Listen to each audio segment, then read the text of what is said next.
హనుమకొండ జిల్లా కలెక్టర్ కార్యాలయంలో మంత్రి కొండా సురేఖ, ఎమ్మెల్యే నాగరాజు ఐనవోలు జాతరపై సమీక్షా సమావేశం నిర్వహించారు. ఈ సందర్భంగా కరెంటు పోవడంతో మంత్రి, అధికారులు ఇబ్బంది పడ్డారు. దీంతో గన్మెన్లు తమ సెల్ ఫోన్లో లైట్స్ పెట్టారు. ఈ దృశ్యాలు సోషల్ మీడియాలో వైరల్గా మారాయి.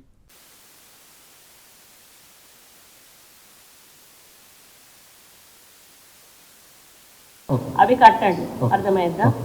అవి కూడా మళ్ళీ ఏదో నెట్టేస్తే పడిపోయేటట్టుగా కాకుండా చాలా గట్టిగా ఉండేటట్టు చూడండి. అదే అంటున్నా, బావులు